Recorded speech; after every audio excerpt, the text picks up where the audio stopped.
unblur a photo with Google Photos. So Google Photos takes great night shots. Well, your smartphone. Phones today are really good at night shots, but there's one caveat. The caveat is that you have to hold the phone very, very still. Otherwise, it's gonna get a little blurry, like this picture. Can you see how that's a little blurry? This is a wonderful editing feature of Google Photos. I tap Edit, I tap Tools, and there is Unblur.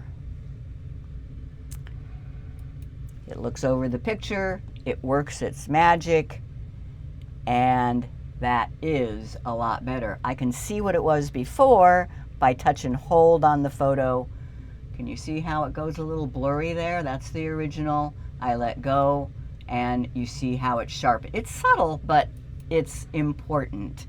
So that is Unblur a photo.